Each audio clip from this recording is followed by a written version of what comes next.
Produção, pode botar, por favor? Porque assim, quando a gente fala naturalmente de relações de poder, né? Então, quando um ministro pega carona no avião de um dono de um empresário, dono de uma Bet, por exemplo, aí o ministro vai julgar a Bet. Quando o ministro, né, vai no camarote da CBF, por exemplo, né, e depois vai ter que julgar um caso de interesse da CBF. Como é que fica a imparcialidade? O que a gente tem dos ministros sempre é o seguinte: nós estamos acima disso aí. Nós somos imparciais, nós somos soberanos. Nós não nos, vamos dizer assim, a nossa decisão ela não sofre interferência por causa de privilégios como esse aqui. Coloca, por favor, a produção, o link da matéria aí.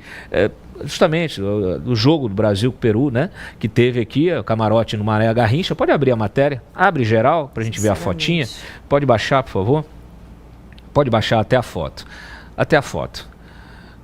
Isso, pronto, tá aí, ó. A gente tem essa foto, tem uma outra matéria que eu te mandei agora, tem um zoom, mas a gente tem aí vários ministros, autoridades, todos no camarote da CBF, tá? Coloca a outra matéria. A outra matéria tá com que eu te mandei, tá com o Lucas, está com a foto mais definida, mais próxima, tá? Então, assim, se você conseguir aí, tiver na mão, você localizou? Sim? Não? Essa aí, pode explodir, matéria, vê se o UOL não trava, né? Aí abre bem aí, pronto, tá aí, ó. A gente tem aí uma matéria, né? Com aí o ministro, a gente tem ministros do governo, olha só, nós temos o Paulo Pimenta, que era o SECOM na ocasião ainda, né? Temos o AGU, que é o Jorge Messias, temos o Flávio Dino, que é ministro do Supremo, aí, com a camisa do Botafogo, temos o Cristiano Zanin, temos o Alexandre de Moraes. Estão todos ali curtindo o jogo. Né? Na matéria fala também de outro ministro. Que estava lá. Não apareceu na foto. O Gilmar Mendes. O Gilmar também estava, está na matéria sim, tá citando aí. O Alexandre, o Flávio, o Gilmar e o Cristiano Zanin, além do Paulo Pimenta, tá? Então, assim, eu fico me perguntando, né, senador, como é que fica isso, né? Porque, no final das contas, os ministros estão acima do bem e do mal, eles... nada do que a gente colocar, né? Então, assim, eles dizem que não tem influência, né? Um ministro diz que o fato do seu instituto ser sócio, ter assinado um negócio na gestão do Adinaldo tal, não tem conflito de interesse nenhum. Os outros ministros vão lá curtir o camarote, né, VIP da CBF para assistir, também não tem problema nenhum. Então, assim, no final das contas, a gente está perdendo nosso tempo aqui. Não, né? Eles perderam o pudor, mas aí é a hora do cidadão de bem, das pessoas de bem. Sejam jornalistas que têm uma missão importante, sejam juristas, saírem do silêncio. Né? Esse tipo de coisa não pode acontecer porque está prejudicando a segurança jurídica do país, que vai repercutir nos nossos filhos, nas gerações futuras dos nossos netos. Então está errado. Parece que os ministros do Supremo têm 11 constituições diferentes. O Brasil tem 11 constituições na mão deles. Com a canetada, desfaz o que o Congresso faz. Eu não vou ser repetitivo aqui, porque sobre a interferência na casa, né, direta no Congresso Nacional, legislando. Né? São ministros falando de política o tempo todo, dando entrevistas, se perdem na vaidade, né? Assim, dizendo que nós derrotamos o bolsonarismo. Você pode até não gostar do Bolsonaro, mas não se pode dizer isso. Entendeu? Perdeu o mané. Aí vai uma brasileira, escreve o que o ministro falou e pega aí 14, 15 anos de prisão, a Débora do Batom, um fato que comoveu não apenas o Brasil, mas muita gente. Eu estive na Argentina agora visitando lá os presos políticos que estão na penitenciária e os argentinos já estão... Por que está acontecendo no Brasil? Os Estados Unidos já estão de olho aqui no Brasil também, né, com relação a essas arbitrariedades. Então... o grande questionamento, e a Júlia trouxe um ponto importante sobre esses patrocínios de Bet, que nós vamos falar daqui a pouco, é outro escândalo que está acontecendo no Brasil, que está endividando em massa os brasileiros, gente perdendo o emprego, o comércio já está gritando às federações que está caindo o consumo de comida por causa de Bet. Os caras estão usando Bolsa Família, né? E aí, quem é patrocinado o Campeonato Brasileiro é patrocinado por quem? Por Casa Bet, patrocina a CBF. Pois é. Patrocina a CBF. E eu participei da última CPI lá de manipulações esportivas e apostas. Não é essa que a gente vai falar hoje, mas eu vou dar um toque nela porque ficou um defunto na sala. Que eu estou tentando exumar com outros colegas nessa agora. Dessa que virou deboche essa semana. Que virou uma pagelança essa semana com direito a selfie. Calma, a gente já vai falar da Bet. A gente ainda tem alguns pontos dessa questão aí da CBF para analisar, e eu quero também, naturalmente, quero ouvir a Carol, e se a Carol também tiver pergunta para o senador. Mas em cima do seguinte, o senhor citou o Ronaldo, a produção já rapidamente aqui, a gente já pegou, inclusive a queixa. Vamos ver o que o Ronaldo disse. Está na matéria escrita, por favor, Lucas, coloca no ar a queixa, quando ele estava, inclusive, concorrendo à presidência. Pode abrir a matéria, quando ele estava concorrendo aí ao comando, né, da CBF. A sua candidatura acabou sendo inviabilizada, porque houve um acordo entre as federações e ele não foi nem cogitado oficialmente como um candidato. Pode baixar mais um pouquinho, tem a frase dele aqui, que é na linha do que justamente o senador estava lembrando, né? Olha só, me senti na obrigação de comigo mesmo e pelo futebol de tentar concorrer, né, ao comando. Por quê? Me preparei, me organizei, me atentei, fiz o meu melhor. Articulei bastante, falei com muitos presidentes de clubes, federações, mas na hora H não conseguiu o apoio que precisava. Muitos esperam que eu seja aquela oposição massacrante, oportunista. Não é meu estilo, quero ajudar o futebol, meu propósito foi esse, minha pré-candidatura era para ajudar o futebol, me sentindo capaz de fazer isso. Mas tudo bem, vou ajudar de outra maneira. Então está aqui ele falando aí no programa Galvão e Amigos, né? Então, quero dizer... Não, pode voltar lá, ainda tem a segunda frase dele aqui, ó. Quero dizer para o Edinaldo, muito abertamente, que ele não é meu inimigo, eu não sou inimigo dele. O futebol brasileiro precisa recuperar o tempo perdido, mas precisa fazer coisas. Espero que ele possa realmente reconhecer que o futebol brasileiro é muito ruim e não só isso. A perspectiva de futuro é pior que a atual. Não estamos preparando os treinadores e o futebol feminino.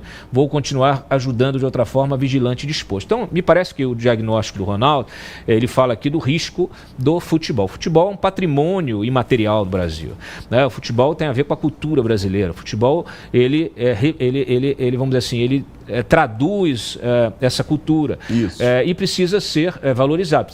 Precisa, claro, se profissionalizar. Claro, todos os times de futebol no mundo inteiro, o jogo, né, o futebol em si, ele foi se profissionalizando. Mas me parece realmente estranho, né, que figuras que são de fora do esporte comecem a entrar e ocupar esse espaço dedicado ao futebol. E o futebol passe os fundamentos, por exemplo, da escolha de uma escalação, eles sejam modificados. Quer dizer, antigamente você escalava o jogador pelo talento. Isso. Então, assim, eu tenho aqui o melhor zagueiro, o melhor meia, o melhor atacante, esse aqui é o artilheiro, não pode faltar. Então, quem fazia praticamente essa escolha, essa eleição, né, era o torcedor. O torcedor, ao torcer no estádio, ao gritar o nome do jogador, quer dizer, o treinador atento, fala assim, ó, vamos puxar lá o Zagallo, vai lá, né, puxa o fulano, Beltrano, não, o Ciclano não pode faltar, né? Então, assim, o que era mais ou menos quase que um consenso. Às vezes tinha um jogador ou outro, né, que o torcedor falava assim, pô, mas esse aí, esse será que vai ser bom mesmo, né? E tinha outro que ficou no banco, né? Então você tinha, claro, você tinha uma equipe que ela era quase um consenso entre torcedor e dirigentes. Hoje, ao contrário, hoje você tem pessoas, jogadores, que a cada escalação, inclusive essa escalação aí do jogo contra o Peru ela gerou esse debate público, jogadores que falam assim, pô, mas esse cara aí por quê? E esse outro ali, pô, mas aquele ali não tem nem desempenho para isso. E quando você vai ver, esses jogadores fazem parte da mesma empresa que pertence ao dirigente da CBF. Então, virou um agenciamento e aí tem um conflito de interesses embutido. Por quê? Porque esse agenciamento, o que está mandando é isso aqui.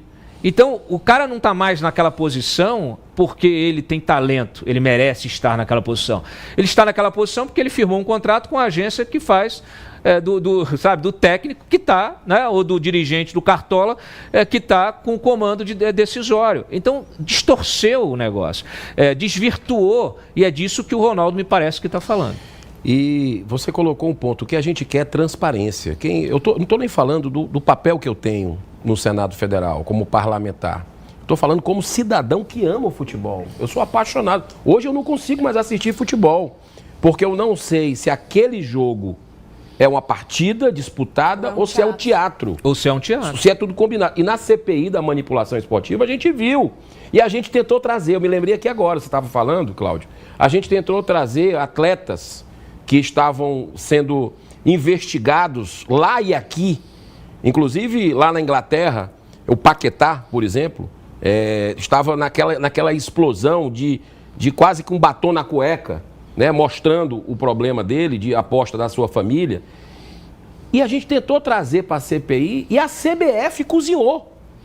A CBF resolveu fazer vista grossa e manteve o Paquetá na seleção brasileira concentrado para jogar a Copa América. Não é à toa esse resultado pífio da seleção brasileira. A ética faz a bola entrar. Você estava, já que nós falamos em ética, essas viagens também de ministro do Supremo Tribunal Federal para eventos em Nova York, como nós tivemos essa semana, e tantos outros, avião de FAB, não sei o quê, isso indo lá juntamente com empresas que têm processos, são patrocinadoras do evento, processos dentro do STF, isso tem que acabar no Brasil, rapaz, isso está errado. Alguém precisa denunciar. E nós temos pedidos de impeachment nesse sentido. Né? Com Davi Alcolumbre eu não vejo possibilidade de ir para frente, mas eu acredito que 2026 é a data limite do Brasil, para nós conseguirmos levar para lá pessoas de direita, pessoas conservadoras e corretas, independente de partido, para colocar um freio no STF, que eu acho que vai ser pedagógico. No dia que a gente tiver um impeachment, nós voltamos a ter reequilíbrio entre os poderes e democracia no nosso país. Você quer comentar?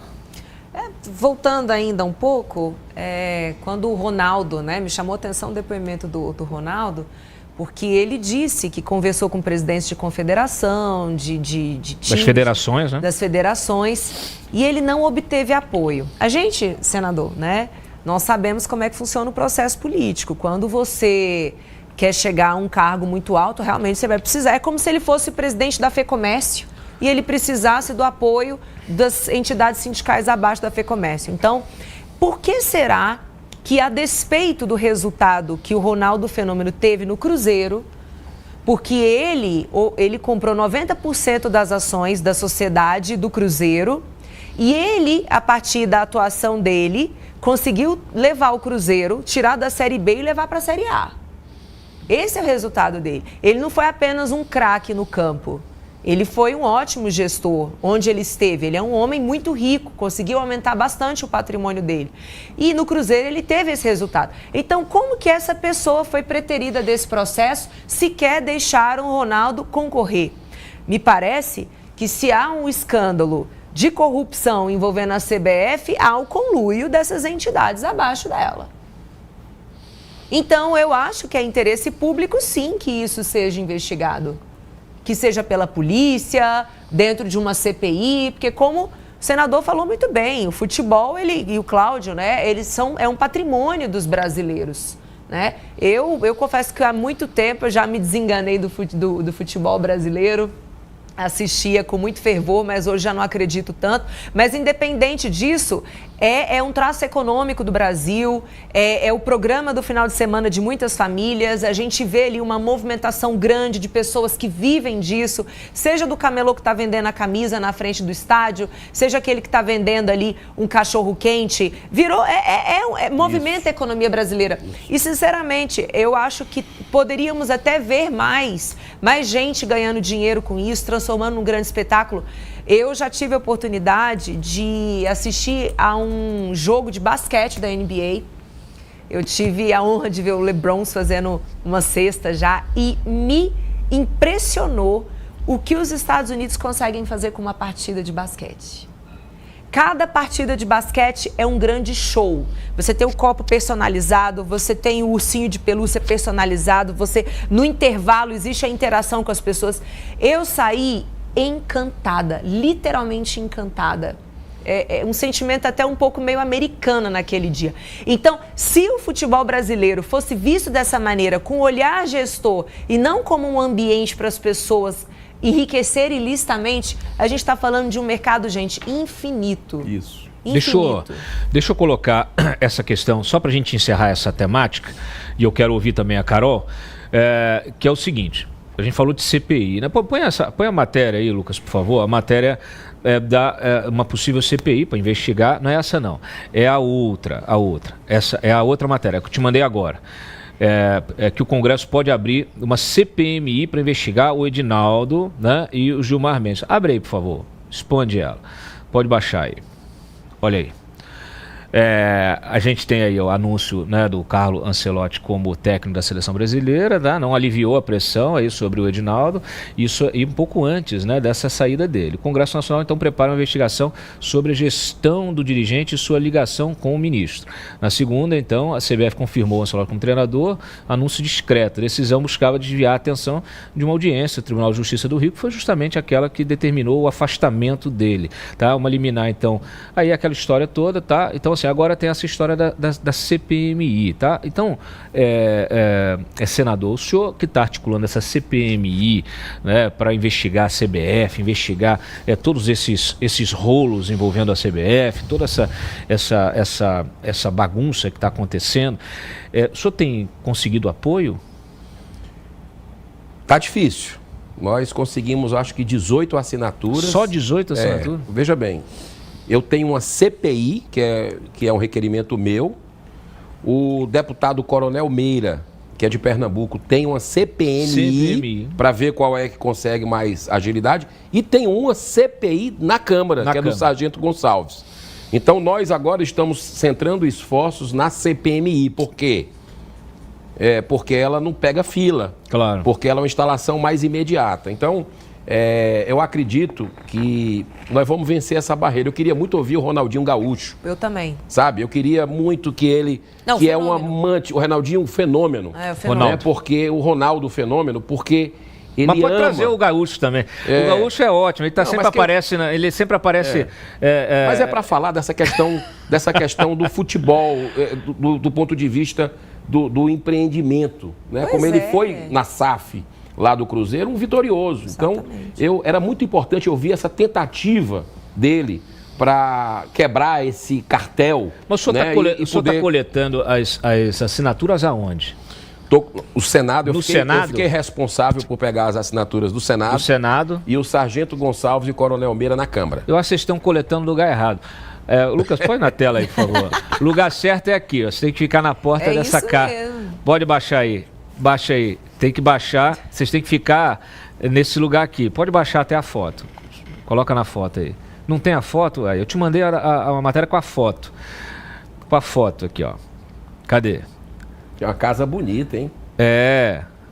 Deixa eu ver aqui. Não abriu a foto aí, então a gente... por que não abriu? Não é a matéria do... Posso fazer uma pergunta? Não é a matéria do poder aí, o Lucas? Ela não abriu a foto? Se não abriu a foto, então eu vou te mandar a foto solta e você coloca. Posso fazer uma pergunta para o senador, Cláudio? Pode. Enquanto isso, ele vai colocando a foto senador, aí.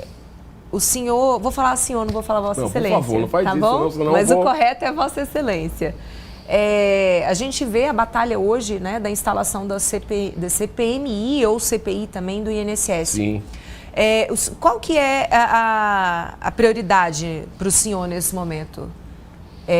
Porque a gente sabe que o esforço ele precisa ser concentrado, né? O senhor está vendo mais possibilidade de qual das CPIs? Não, eu acredito que é tanta lama no Brasil que a gente precisa escolher a prioridade. A prioridade, claro, que é a CPMI do roubo dos aposentados, chamado aposentão, né? Ontem nós recebemos, inclusive, o atual ministro, o Volney Queiroz, não justificou nada, muito pelo contrário, né? Ficou feio para ele, acho que ele devia ali pedir para sair, né? Porque ele tomou conhecimento da denúncia da fraude em 2023, assinou a ata, ficou de colocar junto com o ministro Lupe, que é do partido dele.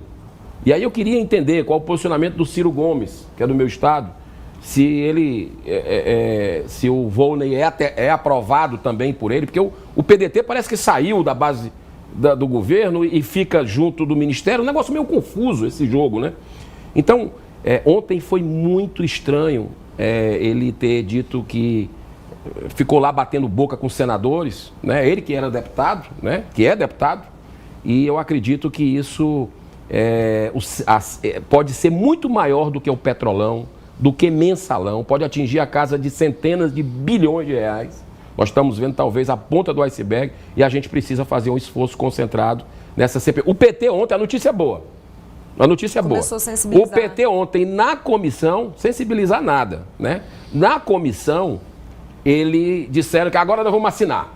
Constrangido. Por quê? Constrangido. Viram que não tem jeito como segurar, e lá os integrantes tomaram um pito à noite, né, da liderança e tudo, os senadores que disseram vamos assinar. Eu só espero que eles não tomem a CPI para blindar a investigação, como fizeram na CPI do dia 8 de janeiro.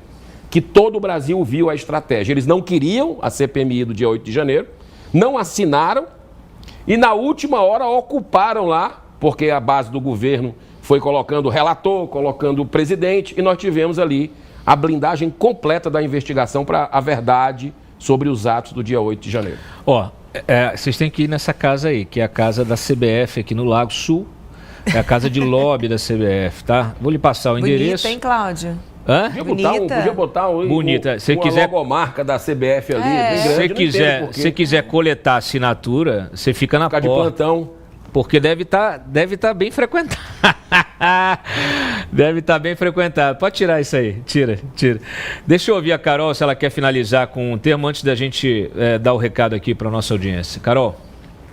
Não, Cláudio, a gente está falando aqui, eu estou tentando destrinchar toda essa ação no Supremo e o esquema de votação da CBF, né? Quem vota para o presidente da CBF são as federações e os clubes. As federações têm um peso ainda maior. E a CBF é uma entidade privada, sim, e pelo estatuto ela não pode receber dinheiro público. Todo o dinheiro público que roda em volta da CBF, então é indireto ou corrupção, mas não entra diretamente. E aí, entender o seguinte, a própria CBF que dá o dinheiro para as federações abaixo dela, e depois as federações votam no presidente da CBF. Então, aquela coisa meio follow the money, né? Se o Ronaldo conversou com as pessoas e não teve apoio, que tipo de combinação estava acontecendo ali? E aí, quando isso foi para o STF, foi exatamente pela questão da eleição do presidente, que já estava há 6 anos essa discussão jurídica aqui. E aí foi o que o André Mendonça falou, não preciso dar liminar nenhuma, porque o assunto está há 6 anos acontecendo e não tem urgência. E aí o argumento do Gilmar é que não, que a gente seria prejudicado com competições internacionais. E aí fica a dúvida, né? Se a gente ter o Ronaldo, fenômeno, presidente da CPF, qual seria a sanção? Vai tirar o Brasil de uma competição internacional? E essa ação, né, a DPF, eu falei um pouquinho aqui ontem sobre isso, para um outro assunto, né, para a DPF que está acontecendo no caso do Ramagem, é um tipo de ação constitucional que você não precisa de um preceito legal claro que está sendo infringido. Você vai por princípios constitucionais. E aí, quando você pega aqui os princípios que foram alegados para poder jogar isso para o Supremo, é inacreditável. Autonomia das entidades esportivas, então assim, você tem autonomia, para que você joga isso para o STF dar no tapetão mudar o presidente, segurança jurídica e estabilidade institucional no futebol brasileiro, aonde que você ter uma eleição clara, trocando um presidente, geraria uma crise de governança a ponto de afetar o futebol dessa forma, né? Então é isso aqui que está sendo bem colocado por você e pelo senador, o nível de mentira, de teatro que até o nosso futebol chegou.